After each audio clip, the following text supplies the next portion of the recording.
আন্দোলন বাংলাদেশ প্রতিষ্ঠা থেকে শুরু করে আমরা এই কাজটাই ধারাবাহিকভাবে করার চেষ্টা করেছি।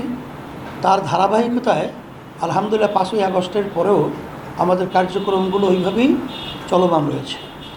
তার অবস্থার পরিপ্রেক্ষিতে আপনারা দেখেছেন যে আমরা বাংলাদেশের মধ্যে উল্লেখযোগ্য ইসলামী ঘরানার যে রাজনৈতিক দলগুলো রয়েছে তাদের সাথে ভিন্ন ভিন্ন এবং আমরা একত্রিত হয়ে আমরা পরামর্শ এবং আপনাদের সামনে আমাদের চিন্তা চেতনা তুলে ধরেছি। তারই ধারাবাহিকতায় আজকে ইসলামী ঐক্যজোট, যার ব্যাখ্যাটা আমাদের সম্মানিত যুগ্ম মহাসচিব গাজী আতাউর রহমান সাহেব আপনাদের সামনে অল্প সময় সুন্দরভাবে তুলে ধরেছেন। তার ধারাবাহিকতায় আমাদের আজকে ঐক্যজোটের সাথে গুরুত্বপূর্ণ এবং সুন্দর পরিবেশে আমাদের আলোচনা হয়েছে।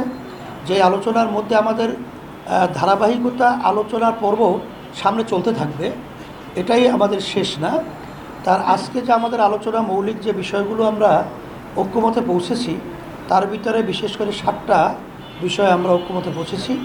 এর ভিতরে একটা হলো জাতীয় নির্বাচনে 1 বাক্স দেওয়ার বিষয়ে ইসলামী দলগুলো কৌশলগত ঐক্যমত পোষণ করেছে, আলহামদুলিল্লাহ। দ্বিতীয় হলো আধিপত্যবাদ ও সাম্রাজ্যবাদ মুক্ত একটি ইসলামী কল্যাণ রাষ্ট্র তৈরির ব্যাপারে ঐক্যবদ্ধ প্রচেষ্টা চালানো, যাতে আগামীতে ফ্যাসিবাদী কোনোভাবেই প্রতিষ্ঠিত না হতে পারে। তৃতীয়, প্রয়োজনীয় মৌলিক সংস্কার শেষে যৌক্তিক সময়ের মধ্যে নির্বাচন অনুষ্ঠান জাতীয়, এটা আমরা ঐক্যমতে বসেছি।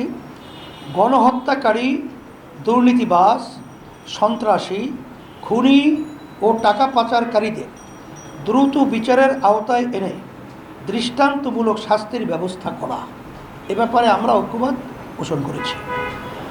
আওয়ামী ফ্যাসিবাদ বিরোধী সকল শক্তি দেশ পুনর্গঠনে ঐক্যবদ্ধভাবে কাজ করা, এ ব্যাপারে আমরা ঐক্যমত পোষণ করেছি। 6, নারী বিষয়ক সংস্কার কমিশনের যে প্রস্তাবনা দিয়েছে সেই প্রস্তাবনা সব ইসলাম, দেশ, ধর্ম, মানবতা বিরোধী, এই সমস্ত প্রস্তাবকে আমরা বাতিল চেয়েছি। 7, জাতীয় নির্বাচনে সংখ্যানুপাতিক পিআর পদ্ধতি চালু করা, এটা আমরা ঐক্যমত পোষণ করেছি। আলহামদুলিল্লাহ মৌলিক এই বিষয়গুলো আমরা একমত হয়েছি।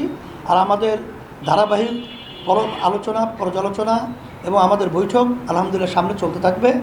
আর আপনাদের সহযোগিতা চাইতেছি যে আমরা যেন সুন্দর দেশ গড়তে পারি, আমাদের সেই চিন্তা চেতনায় আপনারা সহায়ক থাকবেন, আশাবাদ ব্যক্ত করছি।